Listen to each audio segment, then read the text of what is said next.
Cuma orang tidak mengerti, orang berpikir Tuhannya orang Kristen ada 3. Tidak. Tuhan itu hanya satu, siapa bilang 3? 2 pun tidak bisa. Nah, sahabat muslim, coba kalian mendengar kata pendeta ini. Benar-benar aneh. Ya Sayyidi, Ya Rasulullah, Ya man lahu Ja'inallah. Bismillahirrahmanirrahim. Assalamualaikum warahmatullahi wabarakatuh. Sahabat muslim, khususnya netizen YouTuber, begitu banyak konten-konten yang menyesatkan akidah kita di era digital ini. Salah satunya perkataan aneh pendeta ini dengan akal logika yang aneh dan sangat sulit dimengerti. Malah menyalahkan umat muslim yang mengatakan bahwa Tuhan mereka ada 3. Justru orang-orang yang mengatakan Tuhan mereka ada 3 itu antek-antek setan katanya. Kok bisa ya? Benar-benar aneh deh perkataan pendeta ini. Coba kalian dengar. Cuma orang tidak mengerti, orang berpikir Tuhannya orang Kristen ada 3. Tidak.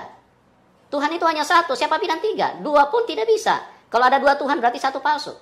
Bagaimana membuktikan bahwa Tuhan itu hanya satu? Coba periksa lubang hidungnya orang Jepang, orang India, orang Eropa, semuanya cuma 2. Itu menunjukkan penciptanya 1. Kalian sudah dengar kan? Untuk membuktikan Tuhan hanya satu dengan memeriksa lubang hidung orang Jepang, orang India, orang Eropa, semua ada 2 katanya. Nah, bagaimana kalau lubang hidung orang ada 4?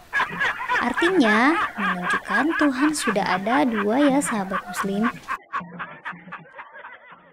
Baru kali ini Mujahidah dengar hal aneh seperti ini. Bagaimana pendeta ini mengerti? Jelas-jelas Tuhan mereka ada 3 pribadi dan 3 sebutan. Malah dia tidak terima dan menyalahkan orang lain. Nah, komentar menyesatkan apa lagi yang dilakukan pendeta ini? Mari kita simak.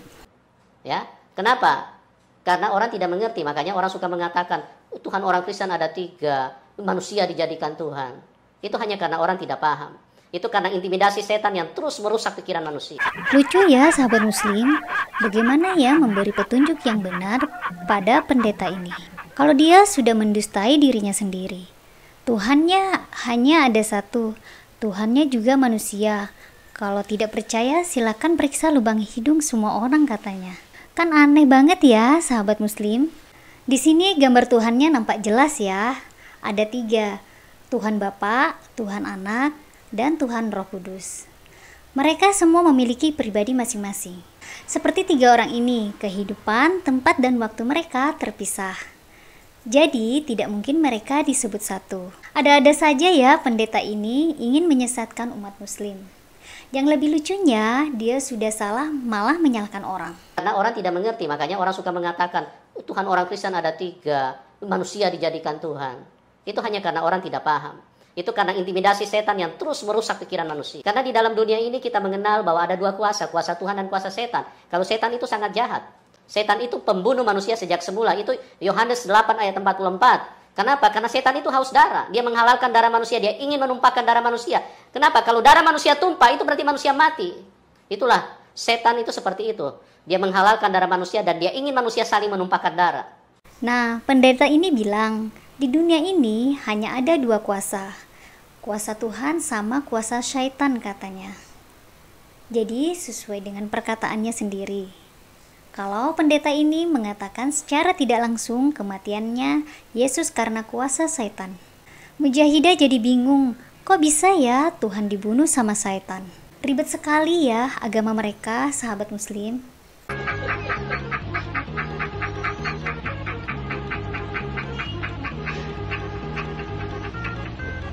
Jadi kembali lagi ke awal perkataan pendeta ini, bahwa Tuhannya hanya ada 1 bukan 3.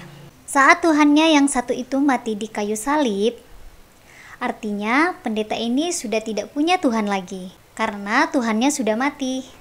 Mujahidah jadi stres memikirkannya, ditambah dengan perkataan yang baru ini. Kata pendeta ini, lahir dan mati manusia di tangan Yesus.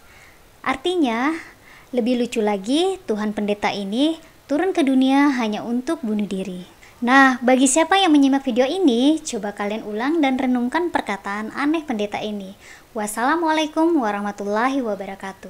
Ya, Waktu itu berbicara tentang kelahiran manusia, itu berbicara waktu.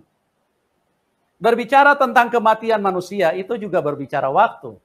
Jadi hari lahirnya dan matinya manusia, itu di dalam tangan Isa Al-Masih atau di dalam tangan Tuhan Yesus.